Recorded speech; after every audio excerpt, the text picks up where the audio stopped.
And I'll be reading from Matthew 22. And I'll be reading from Matthew 22, verses 34 through 46.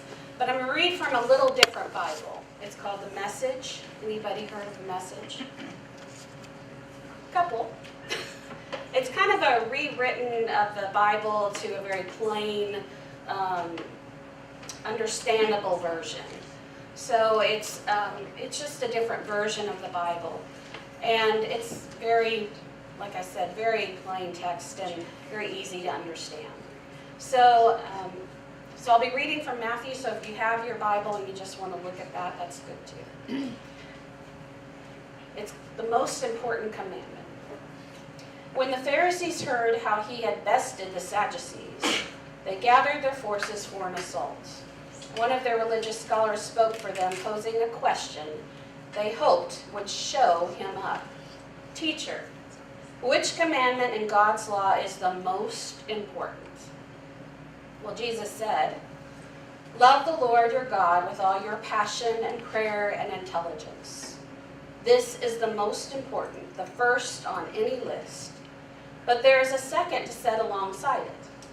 Love others as well as you love yourself. These two commandments are pegs. Everything in God's law and the prophet hangs from them.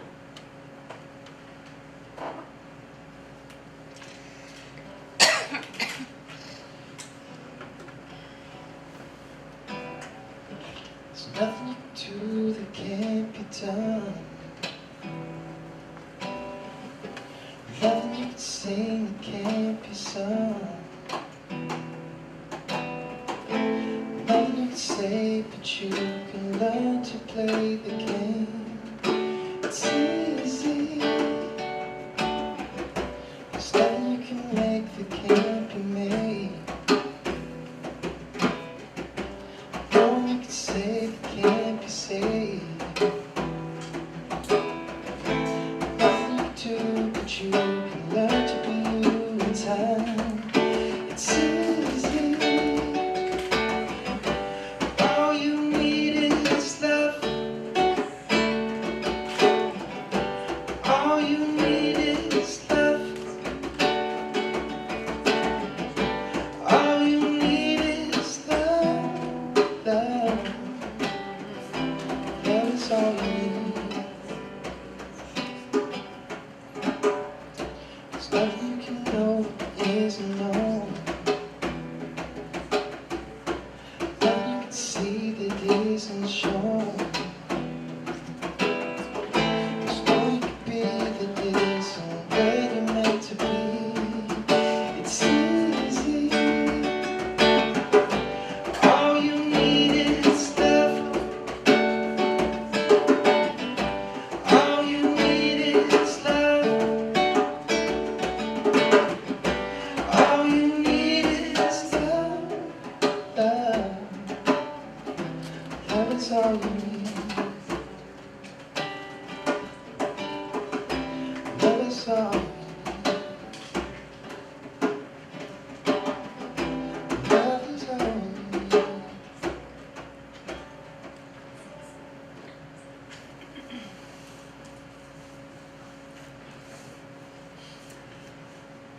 When Jesus found himself in a heated debate, a controversy in the first century Jerusalem, he offered a stunningly simple response to a very tricky question. An absolutely brilliant answer that served to silence an entire group of people who were trying to play games with him. Which commandment in the law, asked a theological scholar, a lawyer, which commandment in the law is the greatest? Well, Jesus knew that the religious leaders had counted no fewer than 613 commands in the law of God.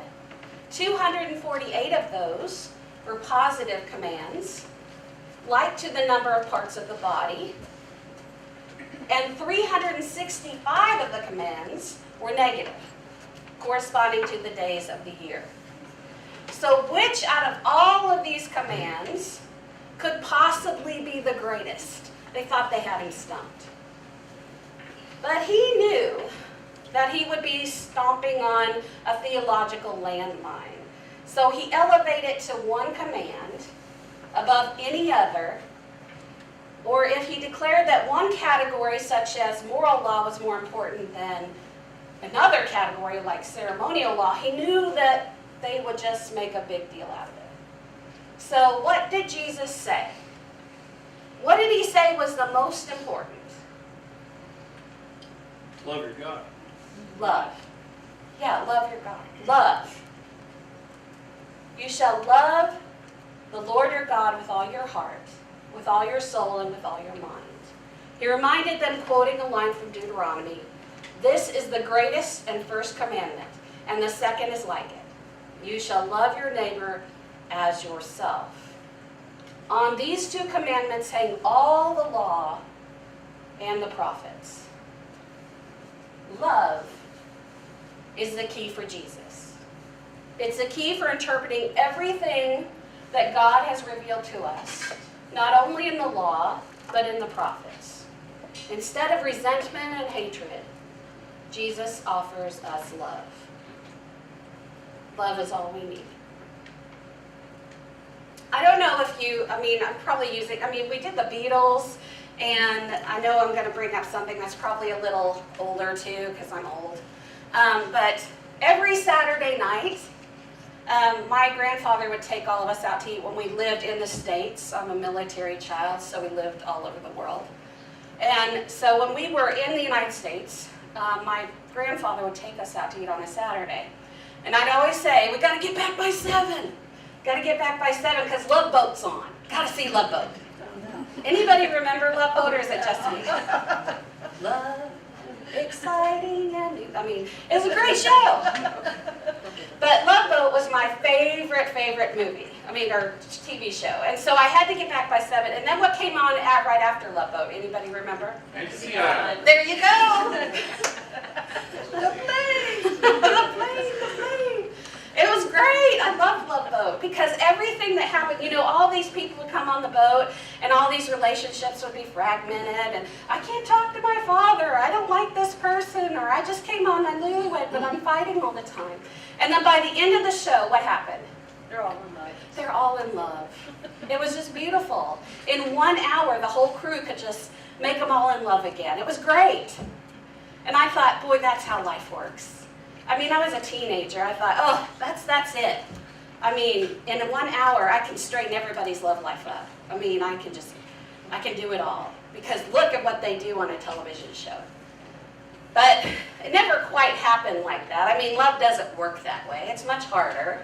It doesn't resolve itself in an hour. And unfortunately, love comes with a lot of baggage. When it says all you need is love, and it says the greatest commandment, and the second is like it, you shall love your neighbor as yourself. That's the trick. Do you hear it? You shall love your neighbor as yourself.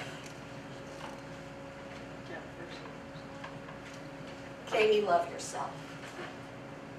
In this world, do we love ourselves? Now, I'm not talking about ego and I think I'm the greatest thing on the planet, because that just hides a lot of insecurities. But do you really, truly love yourself? Can everyone say they love themselves? Can anyone say they love themselves? Yes. He's like, yeah, I can. Anyone. Wholeheartedly, every part of you. Your physical, your emotional, your spiritual, every single thing about you can you love. Your past and your present, your future, can you love all of it? Do you love every single part of yourself? No. Let's be honest, yes, probably not. But what the greatest key to this is, how can I love my neighbor if I can't even love myself? How can I love my neighbor if I don't even love myself? It's a hard thing. It's very hard. Because Jesus doesn't say, oh, by the way, you can love your neighbor, but just forget about yourself. You're not really that important. He says you're just as important as your neighbor. I once had a congregant that one Sunday I said, because he went to church every Sunday, and he served communion. I thought he could really serve communion. He would go through the rows. He was wonderful. I mean, he did it all. And I said, can you serve communion like from now to eternity? Because, I mean, you're solid, you're always here, it's great. And he came to me and he said, and I asked him that one Sunday, and he came to me later and he said, Tracy, I got to be honest with you, I can't do that. I said, how come? You're here, you're always active, you're a pillar of our church. Why is it you can't do that? And he did that. He fell apart. And I said, why is it you can't do this? And he said, Tracy, I'm a recovering alcoholic, and I just don't feel worthy. I said, really? I said, so you can't forgive yourself? And he said, yeah, I can't forgive myself. I said, you're a different person. You're completely different. He said, but I can't do that. And I said, but we don't come to this table all fixed up and nice and neat. It's not like the Love Boat, we're all fixed up by the time we take communion in an hour. We take this when we're broken, when we need to be put back together. And he said, well, I can do it then. And he did it every Sunday until he died. And he said that was I went to his bed when he was in hospice, and he said, Tracy, I just want you to know how important that was to me, because I felt whole again. Can you love yourself? Remember last week we talked about the seasons? You can't add or subtract from your past. It's happened. It's over. So can you love who you are right at this moment? Every part of you. Because God loves every part of you. Every single part of you is loved by God. It's hard. It's easy to say, I don't want to love someone because they look different from me, or because they think differently from me, but what we're really doing is saying, I can't love them because I don't feel secure in myself. I fear this, so I don't love it. I can't love my neighbor because of this, because I got this stuff I'm dealing with. So it's very hard to love when we got stuff inside of us that's unresolved. One very important thing that we do, even as chaplains, is we have to go through what's called clinical pastoral education. We have, at least I have 4 units of this, and we have to go through a kind of a school kind of class kind of activity where we talk about our stuff, and it's called triggers. There's triggers in everyone's life, and if it's with your parents or with the way you look or whatever, there are triggers. And so once you know what your triggers are, then when you're engaged in that, you don't fall apart.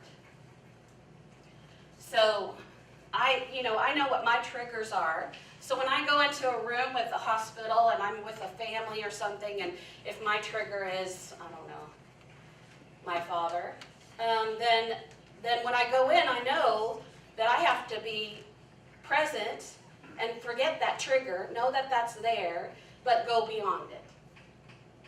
And it's hard. It's very hard, because you know what upsets you. And it's so important in our world to know who you are and what sets you off. Because let me tell you, if you don't know, you're going to get angry, and you're going to go, why did I get angry at that? What's up? Why did that upset me so much? It's because it's your trigger. I bet if I asked you, you'd know what your trigger was. Anybody know what their trigger is sometimes? If I touched a button inside of you and you went off on me, I'd know that was your trigger. I think when I was a teenager, I had about 75 triggers. So anything that anyone said to me, I would just go off. But now as an adult, I have a few less, but not a whole lot less. But we have triggers. We have things that set us off. And all of these things, the fear we hold inside, the stuff we have, the triggers we have, all prevent us from loving ourselves and therefore loving others. It's tough. This is not easy. This is not for sissies. This is for strong, courageous people to love. But Jesus said this is the most important thing to learn. This is it. If you learn this, you got it. If you learn how to love, then you got it. And again, it's not the kind of love where I love my car, I love myself. No. I love my car is a totally different kind of love. I love myself in that agape kind of love. That no conditions, like I love myself, every part of myself kind of love. The way God loves me, that's the way I love myself. Not I love myself because I'm so great. Not I love myself because I'm so successful. I love myself because I love every part of myself. Now, I would love to say, right after this sermon, you're going to love yourself all the way, and you're going to walk out into the world and feel confident, and you're going to go out and love your neighbor just as you love yourself. I wish I could say that, just like love them, but I can't. It takes years. It's a process. Faith is a process. It's a journey, not a destination. Loving yourself is a journey. It takes time. But imagine, when you finally hit that point where you can love yourself, you can love your neighbor, you can love your Lord with all your heart, your mind, your soul. You can do all kinds of things with that kind of love. You can change things in the world with that kind of love. Can you think of any example, any person that was living or is living on the earth that kind of embodies that kind of love? Nelson Mandela. Nelson Mandela. Anyone else? Mother Teresa. Mother Teresa. Anyone else? Gandhi. Martin Luther King Jr. Bob Marley. Bob Marley. When you're secure, when you know who you are, it radiates. It influences people. It changes lives. Mother Teresa, she went to Calcutta. She lived the poverty life with the people she was with. She self-sacrificed. And let me tell you, she met with presidents and world leaders and changed who they were based on her love. We can change the world with love. But the ultimate thing is, first, we got to love ourselves.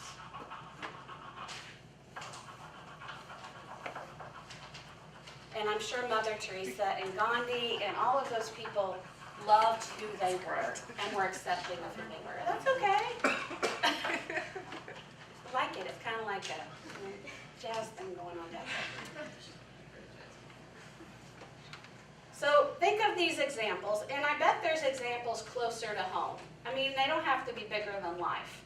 Maybe there's someone in your own life that examples love for you. Is there anyone that you can think of that's like very secure in who they are? They love themselves and they love other people and they do great things just within your own circle. And you don't have to name them. I'm just saying there are people closer to home that probably do this that maybe you don't even recognize, but maybe you'll pay more attention to now. And Jesus always said the best example is someone that we can be around and example from. I mean, that's why he hung out with the disciples. The disciples had the best teacher on the planet. They learned from Jesus by hanging around Jesus. They didn't always get all the lessons, but they were with Jesus and spent time with Jesus. If we spend time with those who really love, maybe we'll learn how to love. Loving is a big deal, and it's hard. But I think in that relationship of love, if we can really learn how to love, we may meet Jesus, we may meet God in a whole new way. And we can really give over our whole self to God. And to love one's neighbor, to love ourselves, is to love Jesus Christ.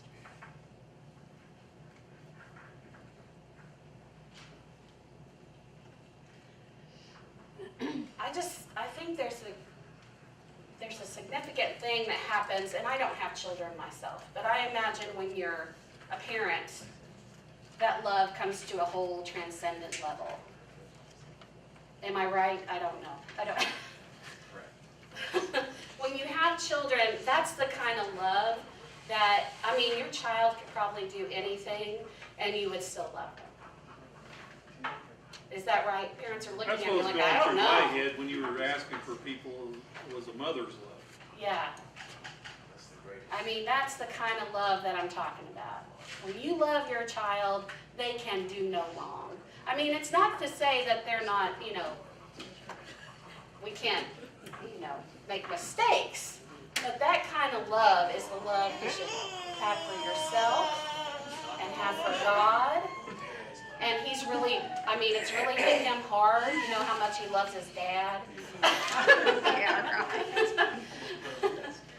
But that kind of love is what I'm talking about. And I don't have children, but I have a dog named Abby, and I love her unconditionally. She could do anything. And a matter of fact, yesterday she ate my snow cone, and I still love her. I'm so glad you said that because that's what I was thinking. Yes, I still love her Your dogs love you. unconditionally. Your dogs love you unconditionally. They do. That kind of love, too, is the love I'm talking about. Now, do I love myself the way Abby loves me? I don't know. That's a lot harder. And I'm still working on it. I mean, I haven't figured it out yet. But I think if we can work on it, if we know that's the goal, perhaps someday we can achieve it. So, all you need is love. So love yourself, love your neighbor, and love your God.